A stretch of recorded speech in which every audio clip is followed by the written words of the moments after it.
तो चलिए आप सभी का स्वागत करते हैं आज की कक्षा में। हरिओम सभी को। योग ज्ञान जर्नी परिवार में आप सभी का फिर से एक बार स्वागत करते हैं और शुरू करते हैं हमारी हठप प्रदीपिका। हठप प्रदीपिका में हम लोगों ने प्रथम उपदेश द्वितीय उपदेश को कवर कर लिया था। हमारा तृतीय उपदेश चल रहा था। तृतीय उपदेश में हम लोगों ने मुद्रा को शुरू किया था। मुद्रा में हम लोगों ने मुद्रा के बारे में, मुद्रा की क्या महत्ता होती है, कितने मुद्रा बताई गई, किसके द्वारा मुद्रा बताई गई है ना। मुद्रा में किस तरीके से विधि बताई गई है, किस तरीके से उस विधि के अकॉर्डिंग लाभ बताए गए हैं, ये सारी चीजें हम लोगों ने देखा था। वो भी कितने मुद्रा के बारे में देखा था, 3 ही मुद्रा के बारे में देखा था। अगली जो चौथी मुद्रा हमारी जो है वो खेचरी मुद्रा है, जो कि हम आज पढ़ने वाले हैं। ठीक है। और उसके साथ जो 3 मुद्रा हम लोगों ने पढ़ा था एक्चुअल में, ठीक है, सबको याद भी होंगे। जिनको याद नहीं होगा, जो वीडियो के माध्यम से देखा होगा, उनको भी तो याद होगा ना, उनको भी याद हुआ होगा। या फिर जिन्होंने देखा ही नहीं वीडियो, उनको याद ही नहीं है, समझ लीजिए। ठीक है। तो उससे रिलेटेड हम लोग क्या करेंगे, क्वेश्चन भी करने वाले हैं। ओके, चलिए। तो देखिए, सबसे पहले हम लोगों ने तृतीय उपदेश में जब मुद्रा को देखा था हम लोगों ने, तो सबसे पहले कुंडलिनी के बारे में चर्चा मिली थी, है ना। क्योंकि कुंडलिनी के बारे में इसलिए चर्चा मिली थी क्योंकि योग तंत्र का जो आधार है ना, वो कुंडलिनी है। अब उसी को जागृत करने के लिए मुद्रा बताई गई है। ठीक है। और उसको जागृत करने के लिए आपको सुषुम्ना के माध्यम से भी जाना पड़ेगा, है ना। तो सुषुम्ना का भी मुख खोलना पड़ेगा। तो सुषुम्ना की चर्चा आई थी तो 7 नाम बताए गए थे सुषुम्ना के। सुषुम्ना, शून्य पदवी, ब्रह्मरंध्र, महापद, श्मशान, शांभवी और मध्य मार्ग। इस तरीके से 7 नाम बताए गए पर्यायवाची। ठीक है। ये सीक्वेंस में आपको याद रहना है चाहिए आप सभी को। ये चौथा नंबर श्लोक को आपको याद करने के लिए बोला था, बराबर है। किनको याद हुआ है चौथा नंबर श्लोक, बताइएगा किनको याद हुआ है, जल्दी से बताइए। मैंने चौथा नंबर श्लोक याद करने के लिए बोला था, किनको याद हुआ है। ओके, आनंद कुमार जी बताइए। सुषुम्ना, शून्य पदवी, ब्रह्मरंध्र, महापथा, शमशान, शांभवी, मध्य मार्गश्च वाचिका। हाँ, एक वाचका, बहुत ही बढ़िया। चौथा नंबर श्लोक याद करने के लिए बोला था, बहुत बढ़िया, गुड। फिर उसके बाद हम लोगों ने सुषुम्ना के बारे में देखा था और 10 मुद्रा, कितनी मुद्रा कुंडली जागरण करने के लिए बोला गया था, 10 मुद्रा बताई गई थी, जो कि इस प्रकार से थी कि महामुद्रा, महाबंधम, महावेद, खेचरी, उद्यानम, मूल बंधम, जालंधर बंधम, विपरीत करनी, वज्रोली और शक्ति चालनी। याद करने के लिए भी इस तरीके से बोला था मैंने कि महामुद्रा, महाबंध और महावेद को एक साथ याद रखेंगे, खेचरी को अलग से याद रखेंगे, फिर उद्यानम, मूल बंध और जालंधर बंध को एक साथ याद रखेंगे, फिर विपरीत करनी, वज्रोली और शक्ति चालनी। इस तरीके से हम लोग याद रखेंगे करके मैंने बताया था। ऑल ओवर देखा जाएगा मुद्रा के लाभ में, तो जरा, मरण और अष्ट ऐश्वर्य यानी अष्ट सिद्धियों की प्राप्ति होती है, यहाँ पर दिखाया गया है। ठीक है। पूरे मुद्रा के बारे में देखा जाएगा तो, और मुद्रा की महत्ता देखी जाएगी तो देवताओं के लिए भी क्या बताया गया, दुर्लभ बताया गया है। और रत्न की पिटारी की तरह कैसे गुप्त रखने के लिए बोला गया। और कुल स्त्री की तरह, यानी कुल स्त्री जैसे अपनी बातें यूं ही किसी को नहीं बताती है ना, वक्तव्य नहीं करती है, वैसे कुल स्त्री की तरह भी इसको गुप्त रखने के लिए बोला गया था। ठीक है। यहाँ तक हम लोगों ने देखा था। महामुद्रा भी देख लिया था हम लोगों ने। महामुद्रा की हम लोगों ने विधि भी बताई थी, आप लोग को लाभ भी बताए थे। महावेद के, महाबंध के बारे में भी हम लोगों ने देखा था, विधि और लाभ भी देखा था। यहाँ पर लिखा हुआ भी दिया था मैंने आप लोग को, है ना। और महावेद के बारे में भी देखा था, महाबंध के बाद महावेद के भी बारे में देखा था। ओके, आज हम लोग खेचरी मुद्रा के बारे में देखेंगे। उसके बाद हम लोग क्या करेंगे, क्वेश्चन करेंगे। क्या करेंगे, क्वेश्चन करेंगे। Okay, clear. चलिए, तो खेचरी मुद्रा देखते हैं। तो सबसे पहले देखिएगा 31 श्लोक नंबर में खेचरी मुद्रा का चर्चा मिलती है। खेचरी क्या है, शब्द बताइए। खेचरी, ठीक है, ये है खेचरी। खेचरी, ये 2 शब्द टूटते, खे प्लस चरी। खे प्लस क्या होता है, चरी होता है। ठीक है। खे का मतलब होता है आकाश।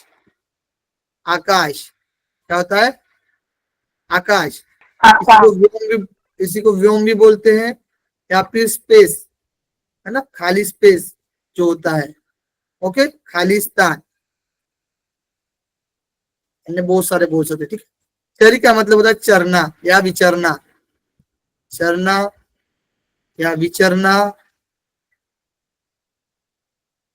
ठीक है, यानी उसके अंदर प्रवाहित होना है, चरना, ठीक है। आकाश में क्या होना, चरना, समझे मेरी बात, खेचरी, ओके, क्लियर, शाब्दिक तौर पर समझ में आया। अब देखिए, अब इसको समझने के लिए 31 श्लोक में बताया गया कि जीभ को उल्टा कर कपाल कोर में प्रविष्ट करा दे और तब दृष्टि को भ्रू मध्य में लगाने से खिचड़ी मुद्रा होती है। यही विधि बताई गई है, सिंपल, ठीक है। कपाल कुंवर, ये जो आपको पिक्चर में दिख रहा होगा, ये कपाल कुंवर है, ठीक है। ये हमारी जो है, ये मुख है, ये मुख्य द्वार है। ये मुख्य द्वार के अंदर क्या है, हमारी जीवा है। अब इसको क्या किया हमने, पलटा दिया है ना, उल्टा कर दिया है। और ये हमारा है कपाल कुंवर, ये क्या बताइए, कपाल कुंवर, ठीक है। यानी ये कपाल कुंवर है, यानी एक छेद है ये, ठीक है, एक स्पेस है, यानी ये क्या है, खे है, खालिस्तान है, व्योम है, आकाश है, ठीक है। इसी में विचरण करने के लिए बोला गया है, यानी चरी यानी विचरण करना, ठीक है।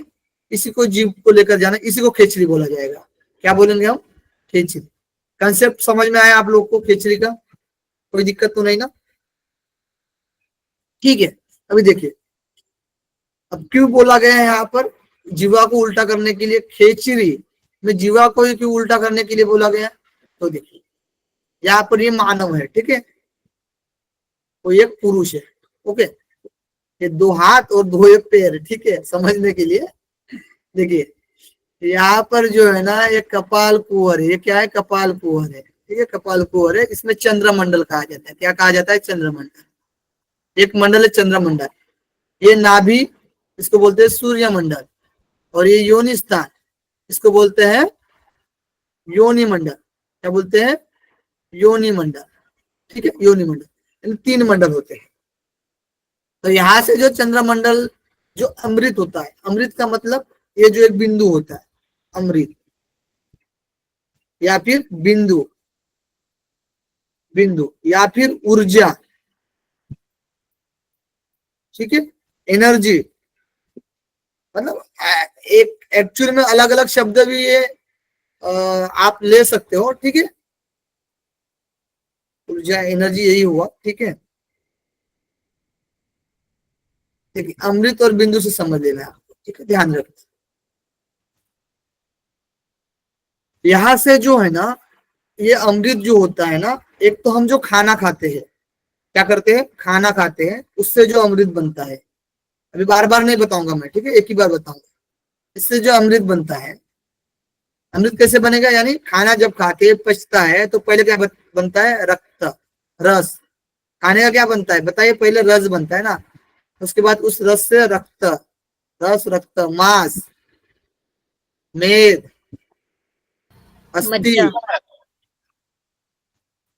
अस्थि, मज्जा और शुक्र, ठीक है।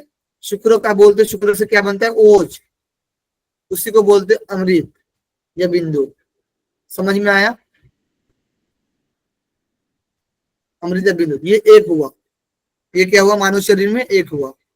दूसरा जो होता है, जो आध्यात्मिक होता है, ठीक है, ये स्थूल रूप से जो हमारा अमृत जो होता है, ओज जो होता है ना, ओज जब वीर्य का जब स्खलन होता है, यानी वीर्य जब बाहर निकलता है, बर्बाद होता है, तो व्यक्ति की एक तरीके से एनर्जी क्या होती है, नष्ट हो रही है ना। उसका जो ओज है वो क्या हो रहा है, कम हो रहा है, तेजस्विता क्या हो रही है, कम हो रही है ना, यानी काल के दायरे में जा रहा है वो, यानी मृत्यु नजदीक आ रही है, समझ लीजिए, ओके। लेकिन जब उसी बिंदु की रक्षा करते हैं हम लोग, उस बिंदु को ऐसे गवाते नहीं है, उसकी बिंदु की रक्षा करते हैं। और जो दूसरा बिंदु जो होता है, ये जो आध्यात्मिक होता है, यहाँ पर जो चंद्रमंडल कहा जाता है, इससे भी एक बिंदु प्रवाहित होता है, दूसरा बिंदु, ठीक है। तो ये तो नष्ट हो रहा है, ये तो आप मतलब इस तरीके से जैसे कि कुछ एक्टिविटी करके जो ये जो बिंदु होता है, इसको भी नष्ट करा जा रहा है। या फिर अपने आप भी इतना हमारे अंदर सामर्थ्य नहीं हो रहा है, प्राणायाम अच्छे से नहीं कर पा रहे, कुंभक का अभ्यास अच्छे से कर नहीं पा रहे है ना, मुद्रा का अच्छे से अभ्यास नहीं कर पा रहे, तो इसका भी क्या हो रहा है, स्खलन हो रहा है, जो हमारे खाने से जो बिंदु बन रहा है ना, कहीं ना कहीं वो भी बाहर निकल रहा है। यहाँ से भी नष्ट हो रहा है, और जो चंद्रमंडल से जो बिंदु स्रावित हो रहा है ना, वो डायरेक्ट सूर्यमंडल में पहुंच रहा है, उससे भी ये नष्ट हो रहा है, यानी दोनों बिंदु नष्ट हो रहे हैं, यानी काल पास में आ रहा है, यानी मृत्यु पर विजय प्राप्त होगी क्या बताइए, मृत्यु नजदीक आ रही है, यानी समय हमारा जाता जा रहा है और काल बीतता जा रहा है, यानी मृत्यु हमारी नजदीक आती जा रही है। ठीक है, जैसे ही मुद्रा के अभ्यास से, ये जो खेची मुद्रा के अभ्यास से ऐसे जीवा को लंबा करते हैं और कपाल को ओर में लगाते हैं, तो ये जो बिंदु होगा वो क्या होगा, बचेगा। ठीक है, क्या होगा, बचेगा। जब हम लोग वज्रोली करेंगे, वज्रोली का अभ्यास जो बताया गया है, बताएंगे हम आपको। ठीक है, तो वज्रोली का अभ्यास में बताया गया, तो वो जो हम लोग जो अन्न से जो आहार से जो बिंदु मतलब ग्रहण करते हैं, उस बिंदु की भी रक्षा की जाती है। एक तो इस बिंदु से तो रक्षा की जाती है जो कपाल की ओर से आ रहा है। ठीक है, लेकिन जो हम अन्न से जो ग्रहण हो रहा, बिंदु जो ग्रहण हो रहा है, उससे भी ये वज्रोली से हम क्या करते हैं, रक्षा करते हैं एक तरीके से। जिससे क्या होगा, काल तो हम जीत लेते हैं। ठीक है, काल को क्या करते हैं, जीत लेते हैं। तो कहा गया है कि हम खेचनी मुद्रा करेंगे तो ये जो चंद्रमंडल से जो बिंदु स्त्रावित हो रहा है, जो सूर्यमंडल में गिर रहा है, भस्म हो रहा है, वो नष्ट होने से क्या होगा, बच जाएगा। ओके, तो उसी की रक्षा करने के लिए जिह्वा को लंबी करने के लिए बोला गया है, कपाल कोर में प्रवेश करने के लिए बोला गया है, इसी को खेचरी नाम दिया गया है। ठीक है, क्या नाम दिया गया, खेचरी नाम दिया गया है। कंसेप्ट क्लियर हो गया है, किसी को दिक्कत है तो बताइए। ओके मेघा जी, बाकी सभी बताइए, संगमित्रा, साहू जी, इंदू जी, पवन जी, आनंद जी, अर्चना जी, आभा जी, प्रतिमा जी। अब ये बार बार नहीं बताऊंगा, मैं 2-3 बार बताया हूँ। ठीक है, पहले भी 1-2 बार चर्चा किया था मैंने। चलिए अब देखिए, अब देखिए ये जो विधि बताई गई है कि जीभ को उल्टा कर क्या करेंगे, जीभ को उल्टा कर कपाल कुहर में लगाना है। कपाल कुहर, ठीक है, कपाल कुहर में प्रविष्ट करा दे, और तब दृष्टि क्या करेंगे, दृष्टि जो होगी हमारी भ्रू मध्य पर, दृष्टि जो होगी हमारी कहां पर लगेगी, भ्रू मध्य में लगेगी। ओके, भ्रू मध्य, भ्रू मध्य। ओके, लगाने से क्या होता है, खेचरी होता है। ये विधि समझ में आया आपको 3 लाइन में। अब देखिए, अब जिह्वा, ये तो विधि हो गई हमारी, इस तरीके से करना है। अब बताइए बाबू, इस तरीके से करना है, इसके लिए हमारी जिह्वा लंबी होनी चाहिए ना, लंबी होनी चाहिए, तब जाकर ऐसे होकर ऐसे पलटा कपाल कोर में डालेंगे। उसके लिए विधि बताई गई है, कैसे जिह्वा को लंबी किया जाए, प्रक्रिया बताई गई। कहा गया कि काटन चालन दोहन छेदन चालन दोहे कलाम क्रमेण वर्धयेत तावत सा यावत भ्रूमध्य स्पृशति तदा खेचरी सिद्धि है। यानी काटना, चालन और दोहन, इन तीनों क्रियाओं के द्वारा क्रमश जीव को तब तक बढ़ाते रहना चाहिए जब तक वह भ्रूमध्य को स्पर्श न कर ले, तब खेचरी सिद्धि होती है। यानी जिह्वा के लिए बोला गया है। ठीक है, किसके लिए बोला गया है, जिह्वा के लिए बोला गया है। ओके, जिह्वा के लिए बोला गया, जिह्वा। अब काटन चालन दोहन का मतलब क्या है, ये जो शीराबंद होता है, ये वाला जो शीराबंद होता है ना, इसको काटा जाएगा, इसको नहीं काटा जाएगा। ये जो जिह्वा का जो ऊपर वाला जो हिस्सा है ना, उसको नहीं काटा जाता है। ठीक है, ये जो शीराबंद होता है सर, उसको कैसे काटेंगे सर, ठीक है, उसको कैसे काटेंगे सर। हाँ, उसके लिए काटने के लिए बताया गया ना, स्नूही पत्र बताया गया है। ठीक है, स्नूही पत्र बताया गया है, उसको कैसे काटना है। तो ये शीराबंद को काटने के लिए बोला गया है। तो ये शीराबंद जो होगी धीरे धीरे क्या होगी, वो हटेगी। ठीक है, तो इसकी प्रक्रिया हम देखेंगे। तो पहले काटेंगे, किसको काटना है ये समझ में आ गया। चलाएंगे, चालन, चालन, और दोहन करेंगे, दोहन करेंगे। यानी इन तीनों प्रक्रिया को करना है, यानी जो आगे हम पढ़ेंगे अब तो और आपको अच्छे से समझ में आए। ठीक है, इन तीनों प्रक्रिया करना है जिह्वा को लंबी करने के लिए। ओके, और भ्रू मध्य को स्पर्श न कर ले, यानी जब तक ये जिह्वा लंबी ना हो, जब तक कि भ्रू मध्य को स्पर्श ना करे, कपाल कुहर को स्पर्श ना करे, तब तक क्या करना है, इसको बढ़ाते रहे। सिंपल, समझ में आया? अब देखिए, कुंवर यानी स्नूही के पत्ते के समान तीक्ष्ण धार वाला स्निग्ध तथा निर्मल कीटाणु रहित शस्त्र लेकर, ठीक है, स्नूही के पत्ते के समान कैसा होना चाहिए, तीक्ष्ण धार वाला होना चाहिए, ऐसा धार वाला होना चाहिए कि टच करते ही क्या होना चाहिए, कट जाना चाहिए, ठीक है, तीक्ष्ण धार वाला, और वो भी कैसे, स्निग्ध होना चाहिए, स्निग्ध तथा निर्मल यानी कीटाणु से रहित होना चाहिए भाई। उसके द्वारा जीवा को बाल भर काटना है। कैसे, कितना काटना है, बाल भर काटना है, बाल भर काटना है। ओके, इसके बाद सेंधा नमक तथा हरडे के चूर्ण से जीवा का घर्षण करे, यानी सेंधा नमक, स्नूही हुआ, ध्यान रखो, स्नूही के द्वारा शस्त्र से बाल भर काटेंगे। कितना काटेंगे, बाल भर काटेंगे। ओके, इसके बाद क्या करना है, सेंधा नमक, ये काटना हो गया, फिर क्या करेंगे, सेंधा नमक, सेंधा नमक क्या करेंगे हम लोग, लगाएंगे और हरड़ लगाएंगे, जिससे क्या होगा, जो घाव होता है वो भर जाता है। ओके, घाव जो होगा वो क्या होगा, भर जाएगा। सेंधा नमक और हरड़ से घाव जो होगा वो भर जाएगा। ओके, और फिर जीवा का घर्षण करें, चूर्ण से जीवा का क्या करना है, उससे घर्षण करना है यानी लगाना है, और 7 दिन के बाद पुनः बाल भर काटे, और उसके बाद 7 दिन हो जाएंगे आपके, उसके बाद फिर से बाल भर काटना है, फिर से बाल भर काटना है। ओके, समझ में आया? डन।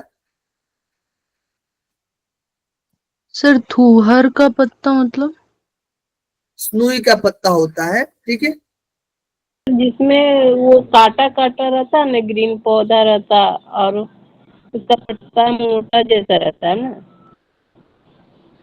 नहीं, कितना लोग तेज पत्ता भी बोलता है सर, तेज पत्ते की। क्या बोले जी? तेज पत्ता नहीं होता, वो तुहर अलग होता है।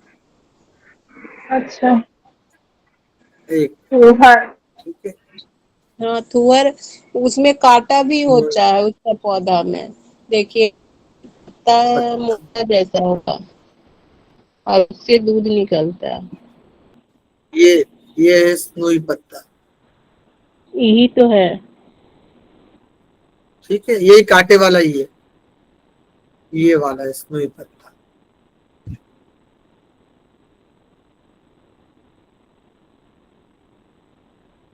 ये हो गया, बाल भर काटना है, फिर 1 वीक के बाद काटते जाना है, ठीक है, धीरे धीरे काटेंगे तो बढ़ेगी जीवा।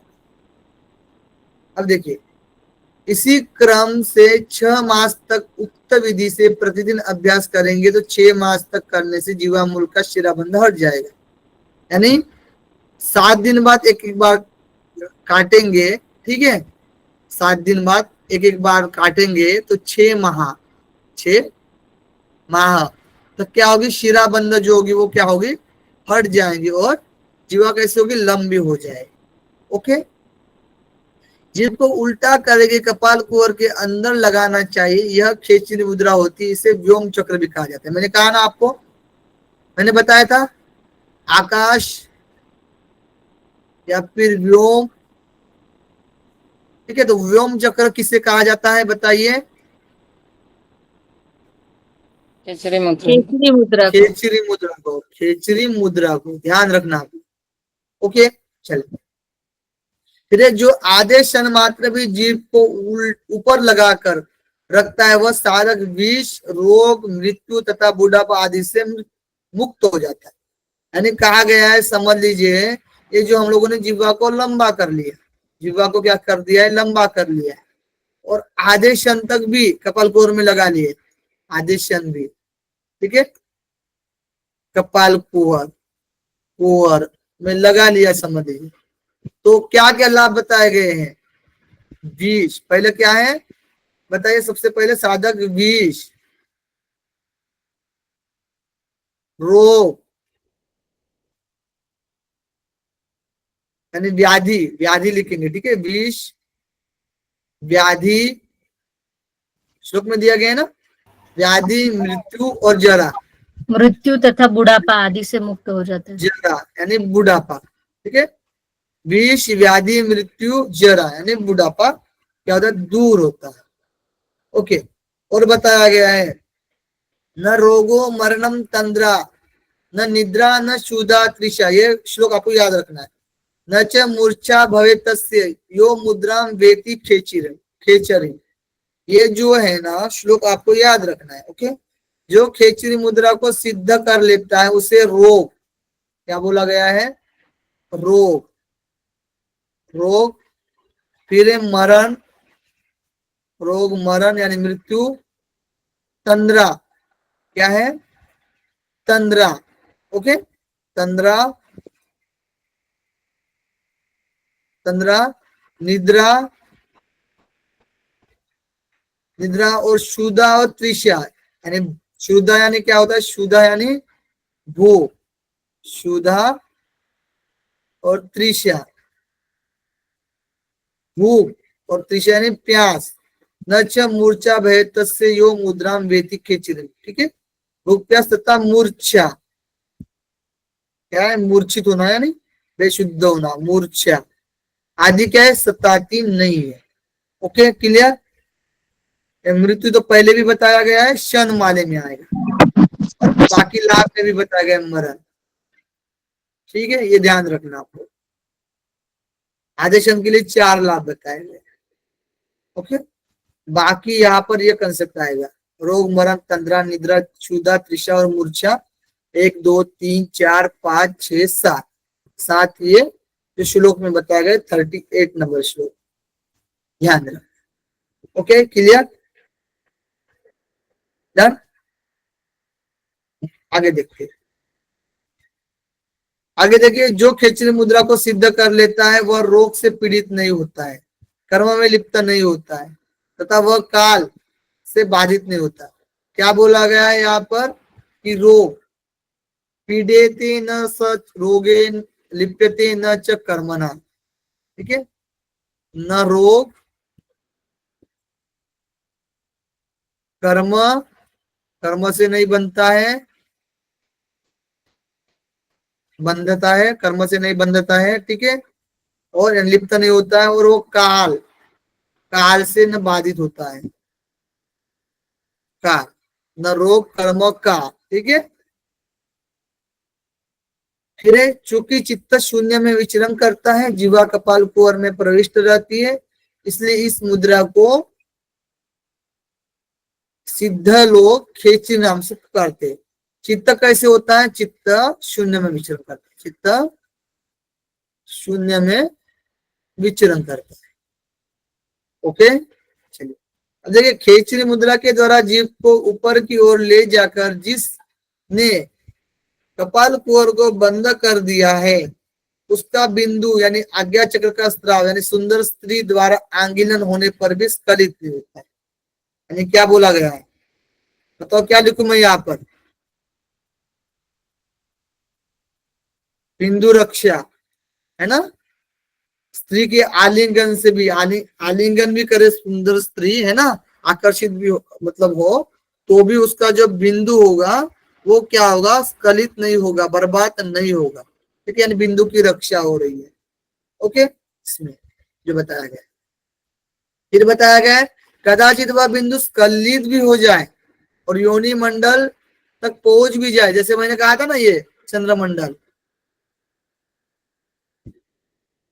स्खलित भी हो जाए, योनि मंडल, सूर्य मंडल, ठीक है, तो कदाचित वह बिंदु स्खलित भी हो जाए और योनि मंडल तक पहुंच भी जाए ना, तो भी योनि मुद्रा की प्रक्रिया से रुका हुआ बिंदु बलपूर्वक खींचकर ऊपर की ओर वापस ले जा सकता है, यानी योनि मंडल, योनि मुद्रा के द्वारा। अलग से एक मुद्रा बताई गई है जो खेचरी मुद्रा के अंतर्गत पूछा जाएगा, तो बताइए खेचरी मुद्रा के अंतर्गत, खेचरी मुद्रा के अंतर्गत कौन सी मुद्रा बताई गई है, योनि मुद्रा। योनि मुद्रा। योनि मुद्रा बताइए, योनि मुद्रा। ठीक है, ध्यान रखना। और योनि मुद्रा से क्या होता है, योनि मंडल में जो बिंदु बिंदु चला भी जाएगा तो भी योनि मुद्रा के द्वारा क्या कर सकते हैं, हम उसको ऊपर की तरफ लेकर जा सकते हैं। संकलित। ओके, ऊपर की तरफ लेकर जा सकते हैं। क्लियर? रुका बिंदु बलपूर्वक ऊपर की तरफ खींच सकते हैं। क्लियर है? इतनी बातें, आगे बढ़ते हैं और ओवरव्यू भी देखेंगे इसका। देखिए, जो साधक स्थिर रहकर जीवा को ऊपर की ओर करके सोमपान करता है वह आधे महीने में ही मृत्यु को जीत लेता है। आधे महीने में। ठीक है, कहने का तात्पर्य एक ही है, आधे महीने में क्या होता है, मृत्यु को जीत लेता है। मृत्यु को जीत लेता है, सोमस्त्राव का पान करेगा तो। क्वेश्चन आया हुआ है। ठीक है, आधे महीने यानी पूछा जाएगा तो 15 दिन, ध्यान रखना 15 दिन। कितना दिन? 15 दिन। ओके, 15 दिन। 15 दिन में मृत्यु को जीत लेता है। ठीक है, सोमरस, ये वही बात हो गई। ठीक है, लिखने की जरूरत नहीं है। देखो, जिस साधक का शरीर प्रतिदिन सोमस्त्राव से भरा रहता है उसको तक्षक के काटने पर भी विष नहीं चढ़ता है। यानी सोमस्त्राव से जो शरीर भरा रहेगा तो उसको तक्षक सर्प काटने से भी विष नहीं। ठीक है, यहाँ पर हम लिख सकते हैं तक्षक, क्या तक्षक, सॉरी तक्षक, तक्षक सर्प का जो विष है वो भी हानि नहीं करता है। ठीक है, फिर जिस प्रकार लकड़ी रहने से अग्नि तथा तेल और बाती रहने से दीपक नहीं बुझता है, उसी प्रकार सोमस्त्राव से पूर्ण साधक के शरीर को आत्मा नहीं छोड़ती। तो क्या लिख सकते हैं हम लोग, क्या लिख सकते हैं? आत्मा, आइए, आत्मा नहीं।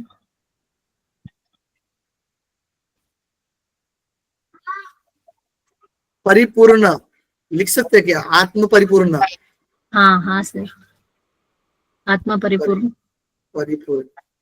ठीक है, आत्म परिपूर्ण यानी यहाँ पर ये भी है, कहने का तात्पर्य आत्मा नहीं छोड़ती यानी मृत्यु नहीं होगा, है ना? मृत्यु की भी बात की जा सकती। ठीक है, चलिए।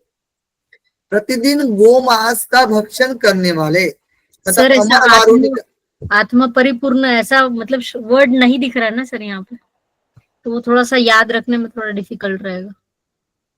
ठीक है, देही देयम न मुच्यति, देही देयम न उच्यति। ओके, देही देयम, ध्यान रहेगा, देही देह को नहीं छोड़ता है। यानी हाँ। देही जो मेन होता है ना, देह का जो मेन होता है देही यानी आत्मा, वो नहीं छोड़ता है। Yes, देही sir. देयम जो समझ हाँ हाँ समझ yes, पर yes, sir. देही देयम आएगा, देही देयम आएगा, देयम। ठीक है, देयम तो ध्यान रखो। अरे यार, यस सर। किसी का माइक ऑन है, म्यूट कर लीजिए।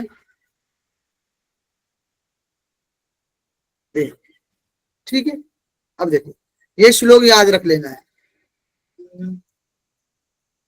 देखिए, श्लोक ना भी याद रखे फिर भी ध्यान रखना। गोमांसम भक्षये नित्यम पिबेद अमरवारुणिम कुलीनम तमह मन्ये इतरे कुलघातका। प्रतिदिन गोमांस का भक्षण करने वाले और अमर वारुणी का पान करने वाले को मैं कुलीन योगी मानता हूं, उससे अन्य सभी कुल घातक है। यानी कहा गया है कि जो कुलीन कौन है, क्वेश्चन पूछा जाएगा कुलीन कौन है, तो बताइए कुलीन कौन है? कुलीन जो कौन है? गोमांस का भक्षण करता है, जो गोमांस का भक्षण करता है और अमर वारुणी का पान करता है। गोमांस का भक्षण समझ में आ रहा है? गोमांस का भक्षण क्या होता है और अमर वारुणी। ठीक है, यानी ये क्या है? सोमरस। ठीक है, गोमांस बोले, गोमांस का भक्षण बोले या फिर अमर वारुणी बोले। ठीक है, विभेद अमर वारुणी क्या है? ये सोमरस का जो पान करता है। ठीक है, उसी के लिए शब्द यूज किया गया है। खेचरी के संदर्भ पर थी गोमांस का भक्षण के लिए बोला गया है, सोमरस का भक्षण, सोमरस के पीने के लिए बोला गया है। ठीक है जी। तो सोमरस का जो पीते हैं, सोमरस जो पीता है यानी गोमांस का भक्षण, और अमर वारुणी को कुलीन कहा गया। ऐसे भी आए क्वेश्चन तो आप लगा लेंगे, है ना। और बाकी जो है वो कुल घातक के, कुल का घात करने वाले भाई। अब देखिए, वो शब्द से जिह्वा अभिप्रेत है और तालु में उसका प्रवेश ही गोमांस भक्षण है। मैंने बताया ना, गो का क्या मतलब होगा? गो यानी बताइए। जीवा। जिह्वा। जिह्वा है, गो यानी जिह्वा। ठीक है। और भक्षण यानी जहां पर तालु में जाकर जब जिह्वा जाती है तो जो रस कब पीती है, रस पीती है यानी भक्षण करती है, उसी को क्या बोला गया? भक्षण यानी भक्षण, भक्षण करना। ठीक है। कपाल कुहर में जीवा जो रस पीती है, ठीक है, जीवा के द्वारा जो सोमरस पिया जाता है। ठीक है। ओके। यह महापातक को नष्ट करने वाला, गोमांस है, यह महापातक को क्या करने वाला? नष्ट करने वाला, महापाप को दूर करने वाला।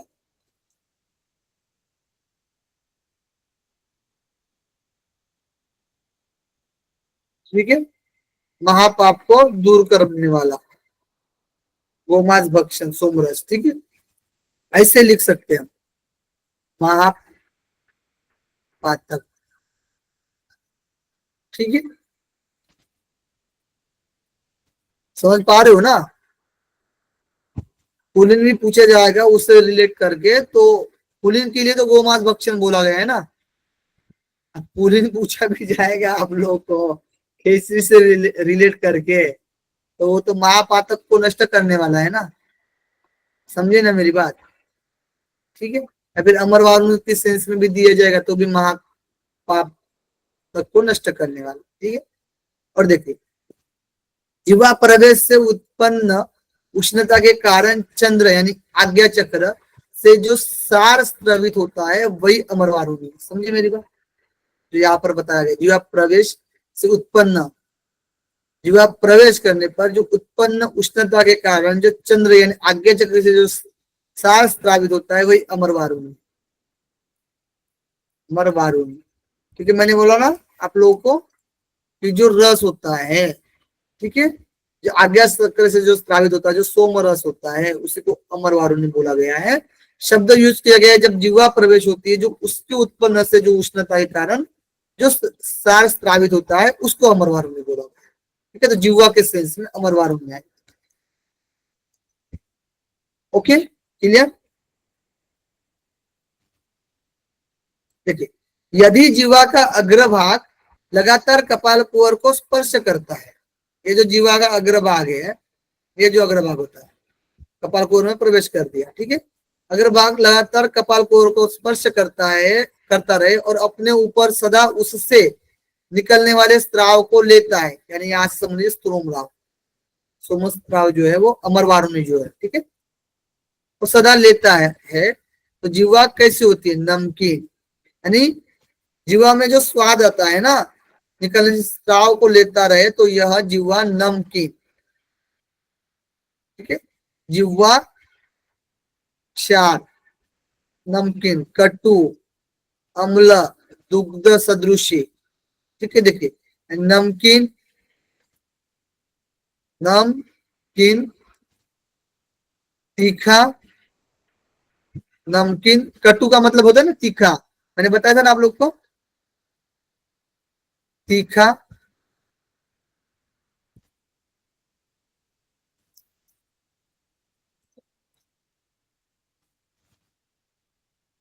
ओश,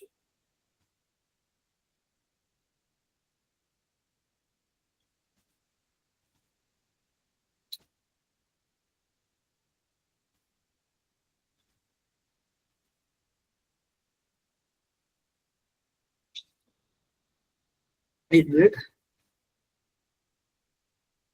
ठीक है। देखिए, सब कट गया है, गलती हो गया, रिवाइज करना। चलो कोई नहीं। तो जीवा कैसी रहती है? नमकीन, नमकीन, ना, थोड़ा सा दिक्कत कर रहा है मुझे। नमकीन तीखा, ठीक है, खट्टा, खट्टा, दूध, शहद और क्या है, घी के समान जो स्वाद होता है वो अनुभव में आता है। ठीक है, यानी जैसे कपाल को जो रस का स्वाद करेंगे आप, तो वो कैसे आता है, घी। ठीक है, यानी वो इस तरह के स्वाद अनुभव करने में आता है उस अमरवारुणी का। और ऐसे साधक के सभी रोग तथा बुढ़ापे का अंत होता है। कहा गया है, बोला गया, क्या बोला गया है, व्याधि नाम हरणम जरांत करणम, ठीक है, और शस्त्रागमोदीरणम, यानी कि रोगों तथा बुढ़ापा का अंत होता है, उस पर शस्त्र प्रहार का प्रभाव नहीं पड़ता। ठीक है, क्या लिख सकते हैं हम, व्याधि जरा, व्याधि जरा और शस्त्र, शस्त्र प्रभाव नहीं करते, शस्त्र प्रभाव नहीं डाल सकते हैं। ठीक है, प्रहार नहीं कर सकते। अनिमादि अष्टगुणितों में बोला गया ना, तो अनिमादि 8 सिद्धियों वाले अमरत्व को प्राप्त कराता है तथा उसके प्रति सिंधाग्नाएं आकर्षित होती है। अष्ट सिद्धि, अष्ट सिद्धि, ठीक है, और बोला गया सिद्धांगनाएं क्या होती है, आकर्षित होती है। सिद्धांगनाएं क्या होती है, आकर्षित होती है। ओके, क्लियर, ये सब लाभ बताए गए हैं। ओके, चलिए पवन जी, मेघा जी, सब लोग थम करें।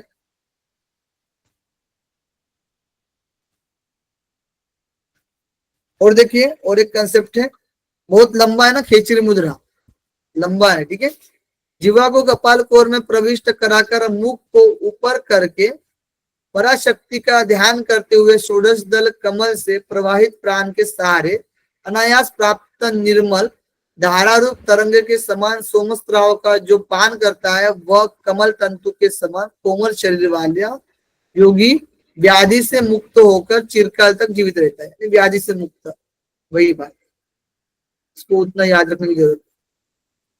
फिर मेरुदंड और मस्तक के बीच में, मेरुदंड और मस्तक के बीच में जो सोमकला पूर्ण विवर है, वही गंगा आदि नदियों के नाम से अभिहित, यानी इडा पिंगला का मुख कहा जाता है। ठीक है, यानी मेरुदंड और मस्तक, मस्तक,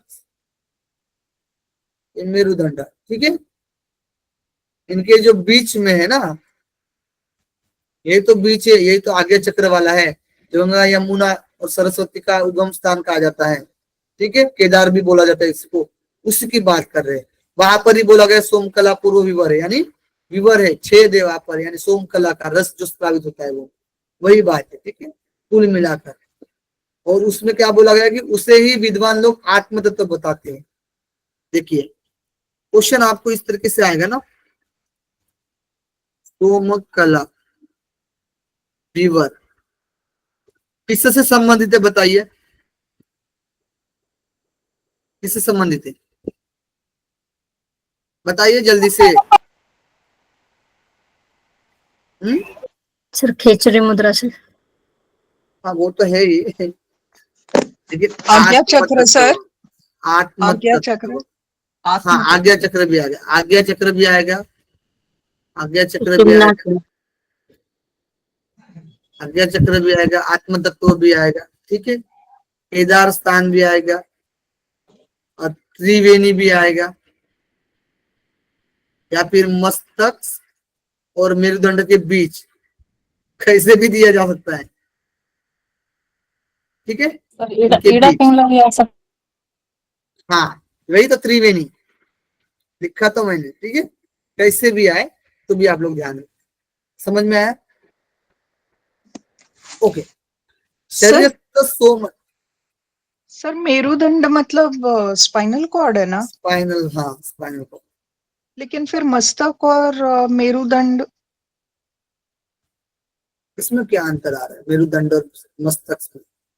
ये रहा मस्तिष्क हमारा, जो हम फोर ब्रेन बोलते हैं, जो मिडल हाँ। ब्रेन बोलते हैं, जो हिंड ब्रेन हाँ। बोलते हैं। हम्म। ठीक है, ये रहा ब्रेन, मस्तिष्क वाला जो हिस्सा होता है, ये मस्तिष्क जो होता है हमारा। ठीक है, ओके। हाँ, ओके। और ये मेरुदंड, ओके। यानी ये हमारा मेन ब्रेन है और ये सेकंड ब्रेन है, ये ध्यान रखना, इसके बीच वाला एक की बात की जा रही है। ओके, चलिए। शरीरस्थ सोममंडल से निकलने हुए स्राव का क्षरण होना ही मनुष्य की मृत्यु का कारण है। समझ में आ रहा है? मृत्यु का कारण है ना, ये जो सोमर जो हमारा जो शरित हो रहा है, शरण हो रहा है। ठीक है, और अतएव उस स्राव का निरोध करना ही लाभदायक साधन खेचरी मुद्रा है। किसी दूसरे उपाय से कार्य सिद्धि नहीं होती। एक तरीके से श्रेष्ठता बताई गई है। ठीक है, श्रेष्ठता बताई गई है खेचरी मुद्रा को। तो बताया गया ये जो सोम स्राव है ना, वो जो गिर रहा है, भस्म हो रहा है, तो मृत्यु का कारण है। और इसके वजह से ही समझिए खेचरी मुद्रा के द्वारा हम लोग सोम रस को क्या करते हैं, बचाते हैं। ठीक है, इसकी रक्षा करते हैं, तो मृत्यु पर विजय प्राप्त करते हैं। ओके जी, क्लियर?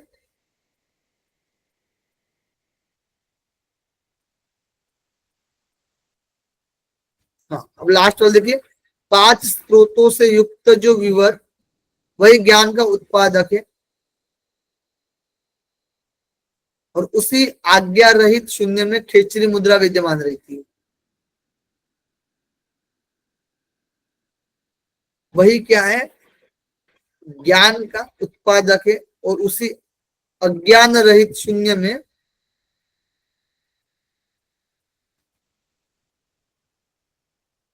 एक मिनट,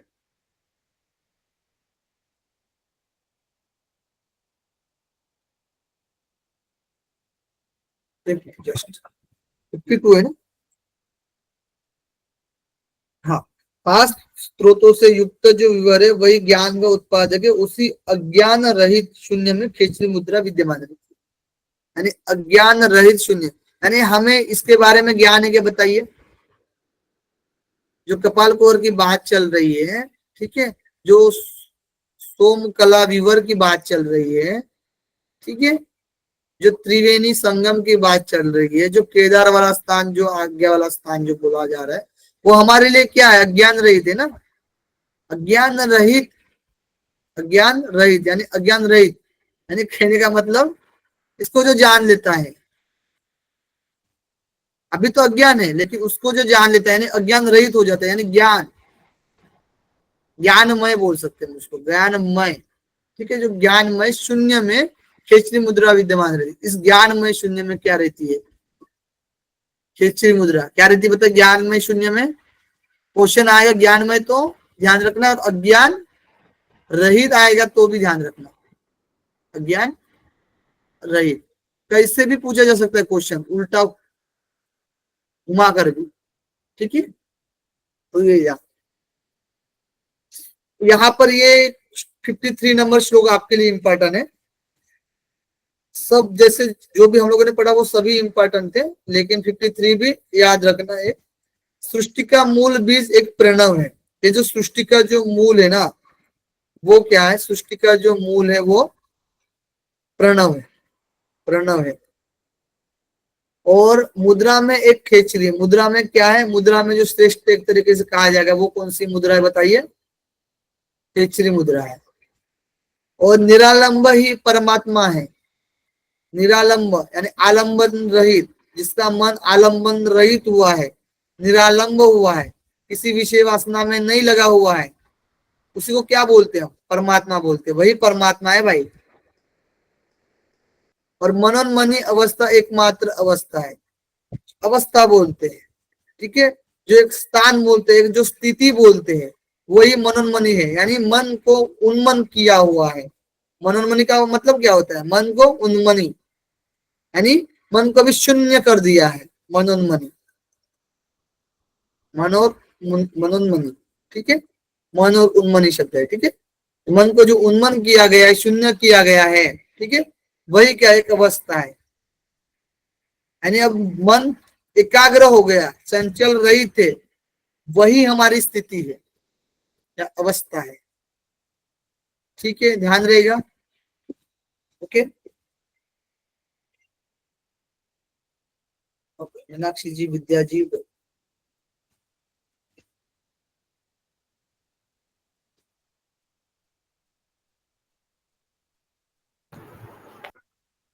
सर ये सिग्ना अग्नाय क्या है?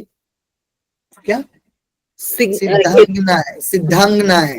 हाँ सर। सिद्धांगना है, एक तो होता है सिद्ध, क्या होता है, सिद्ध होते हैं, सिद्ध महापुरुष है ना, हाँ सर। और एक होते हैं सिद्धांगनाएं। क्या होते, सिद्धांगनाएं, यानी इस जो विद्या को जाने हुए है, सिद्ध हुए हुए हुए है, ठीक है, हठ योग की क्रिया को जाने हैं, उससे सिद्ध हुए हैं, ठीक है, वो जो सिद्धांगनाएं होती है वो भी आकर्षित हो जाती है।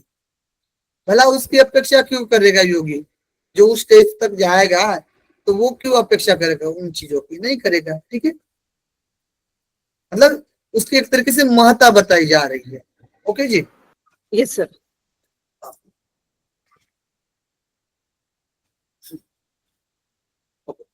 अब कुछ क्वेश्चन करते हैं हम लोग, जैसे इस समय तो हो गया, क्वेश्चन हो पाएंगे क्या बताइए, मेरा सब मिट गया लिखा हुआ, तो लिखा था मैंने, एक बार रिवाइज करा देते हैं आपको, ठीक है, एकदम शॉर्ट में, सर पहले रिवाइज करा देते हैं, ठीक है। देखिए खेचरी मुद्रा जो हम लोग देख रहे थे, खेचरी का मतलब होता है खे और चरी, खे यानी खालिस्तान, ठीक है, चरी यानी उसमें चरना विचरण करना। उसमें जब हम लोग जीवा को लंबा करते और कपाल कुहर में प्रवेश करते उसको बोला जाता है खेचरी। जब उसी संबंधित में हमारा जो ध्यान रहेगा वो भ्रूमध्य कर भी होना चाहिए, ठीक है। अब जीवा को लंबी कैसे किया जाए, ये क्वेश्चन आता है आप लोगों को। तो जीवा को लंबी करने के लिए बोला गया है कि एक स्नूई का पत्ता होता है, उसके हम क्या करेंगे, जीवा के जो शिराबंध होते हैं उसको कट करेंगे। वो भी कितना कट करेंगे, तो बाल जो हमारा बाल होता है उतना तक हम लोग कट करेंगे, ओके। और उसमें अब खून तो बहेगा भाई, तो काटेंगे तो उसमें जो हरड़ और जो हरड़ जो होता है हमारा यानी हल्दी, और जो हमारा सेंधा नमक होता है उसको लगाकर क्या करेंगे, उस चिरने से लगाएंगे, ठीक है। और एक वीक के बाद काटते जाएंगे एक एक बाल भर, ठीक है। इस तरीके से जो हमारा अभ्यास होता जाएगा तो 6 महीने में जो शिराबंद होती है वो क्या होगी, हट जाती है, क्या होगी, वो हट जाती है। ये हुआ क्लियर।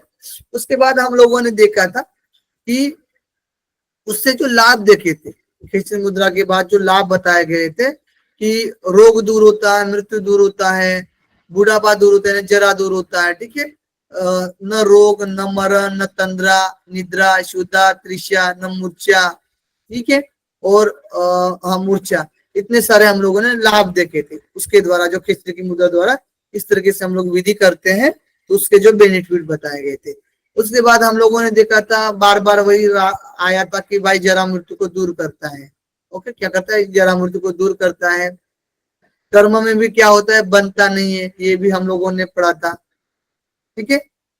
और हम लोगों ने और भी देखा था कि गोपाल कुंवर में जब आदेश अंत तक कितना बोला गया था, आदेश अंत तक समझ लीजिए उसमें प्रवेश करते हैं तो क्या लाभ बताया गया था, किनको याद है, आदेश समय तक था, आदेश समय तक जो हम लोग कपाल कुंवर में जीवा को प्रवेश करते हैं, बताइए।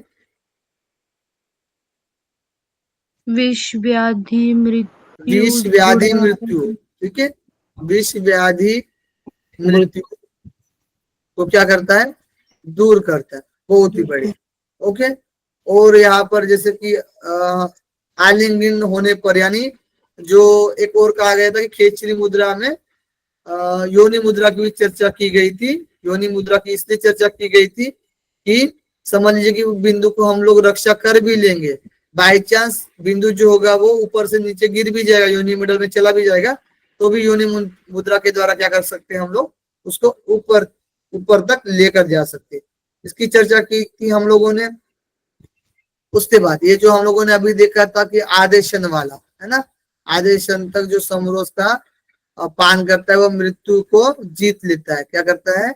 मृत्यु को जीत लेता है। ओके। और प्रतिदिन जो सोम स्त्राव का जो स्त्राव करता है, यानी सोम यानी जो अमृत का जो पान करता है, उसको तक्षक सर्प काटने से भी क्या होता है? विष का प्रभाव नहीं होता है ना। और एग्जाम्पल एक दिया गया था कि जिस प्रकार लकड़ी रहने से अग्नि रहती है, तेल और बाती रहने से दीपक रहता है ना। उसी तरीके से कहा गया कि सोमस्त्राव रहने से, परिपूर्ण रहने से आत्मा जो है वो शरीर को नहीं छोड़ता है। ठीक है, देही देहम। ठीक है, ये ध्यान रखना। और गोमांस के लिए कहा गया, गो यानी होता है जिह्वा, मांस यानी जो गोमांस भक्षण जो कहा गया था। ठीक है, गो के लिए कहा गया था कि जिह्वा होता है। गोमांस भक्षण यानी वहां पर जो हम लोग अमरवारुणी का पान करते हैं। ठीक है, ये कहा गया था। गोमांस और पिबेत वारुणी यानी अमरवारुणी का जब हम पान करते हैं तो उसको बोला गया है कूलिंग। क्या बोला गया है? कूलिंग। इसको हम लोगों ने देखा था। उसके बाद हम लोगों ने देखा था कि समझिए जीवा को हम प्रवेश करते कपाल कुहर में, और उनसे जो स्वाद का अनुभव मिलता है, तो जो हमारे को स्टार्टिंग में जैसे कि आता है कि नमकीन, तीखा, खट्टा, दूध, शहद, घी, इस तरीके से स्वाद का अनुभव देखने में आता है। ठीक है। और जिससे व्याधि, जरा, शस्त्र नहीं काटते, उसको प्रभावित नहीं करते, अष्ट सिद्धियां प्राप्त होती है, सिद्धांगनाएं क्या होती है? आकर्षित होती है। ये भी हम लोगों ने देखा था। ठीक है। और हम लोगों ने देखा था, ये तो हम लोगों का हो गया था। ठीक है। सोमकला विवर जो बोला गया कि सोमकला विवर के बारे में बताया गया था कि उसी को आत्म तत्व कहा जाता है। आज्ञा चक्र, केदार स्थान भी बोल सकते हैं, त्रिवेणी भी बोल सकते हैं। मस्तक और मेरुदंड के बीच का स्थान होता है जो कपाल कुहर होता है। ये हमारे खिचड़ी मुद्रा में वर्णन किया गया है। इसके बारे में देखा था। और हम लोगों ने देखा था कि जो अज्ञान रहित जो शून्य स्थान है वही खेचरी के लिए बोला गया है। वही क्या है? खेचरी है। ओके। और एक श्रेष्ठता बताई गई खेचरी के संदर्भ में, जैसे हम लोगों ने आसन के संदर्भ में देखा था, वैसे खेचरी में बताया गया था कि सृष्टि में प्रणव है, मुख्य होता है। ठीक है, श्रेष्ठ होता है, मूल होता है। सृष्टि का जो मूल होता है वो प्रणव होता है। मुद्रा का जो मूल होता है वो खेचरी होता है। निरालंब का जो मूल होता है वो परमात्मा होता है। और मनोन्मनी का जो मूल जो होते है वो अवस्था होती है। अवस्था में जो मनोन्मनी अवस्था श्रेष्ठ होती है, और निरालंब परमात्मा। ठीक है, एकमात्र परमात्मा है। ठीक है, खेचरी ही, निरालंब ही एकमात्र क्या है, या निरालंब जो अवस्था है वही एकमात्र क्या है? परमात्मा कहा गया है। ठीक है, इस तरीके से हम लोगों ने चीजों को देखा था। इसमें कोई डाउट तो नहीं है ना? बताइए।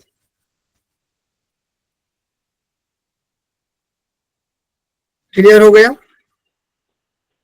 कल क्वेश्चन भी सर करेंगे, आज तो समय नहीं मिल पाया। हाँ बताइए। सर श्लोक संख्या बता दीजिएगा ना, कौन कौन सा याद करने को बोलेंगे। ठीक है, श्लोक संख्या बता देता हूं आपको। खिचड़ी मुद्रा में श्लोक संख्या बता देता हूं आप सभी। ठीक है,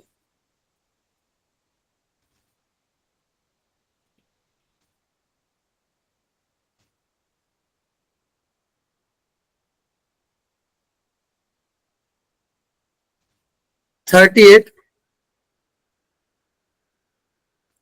को याद रखना है, जो खिचड़ी मुद्रा में लाभ में बताया गया है।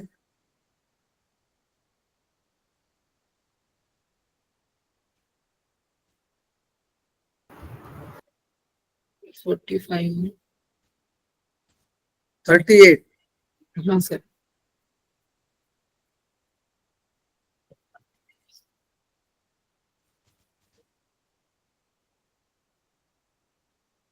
और 46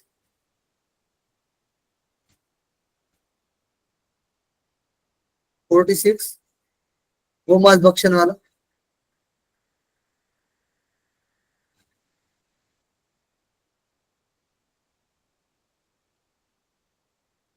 बस इसको याद रखेंगे तो रखेंगे 53 नंबर, नहीं तो याद रखने की जरूरत नहीं, लेकिन 53 याद रख लीजिए। और 53 कितना, क्या क्या बोला आप बताइए आप एक बार मुझे, क्या क्या मैंने बताया? 38, 38, 43, 53। 36 और 38 के बाद 46 46 और 53। Yes sir. 3 श्लोक याद रखना है खेचरी मुद्रा में, ठीक है। बाकी याद रखने की जरूरत नहीं, बाकी श्लोक याद रखने की जरूरत नहीं, लाभ याद रखना है आपको। आप सभी को लाभ को याद रखना है। क्वेश्चन भी करेंगे हम लोग, रिलेट करेंगे, कल क्वेश्चन भी करेंगे और बाकी मुद्रा को भी पढ़ेंगे।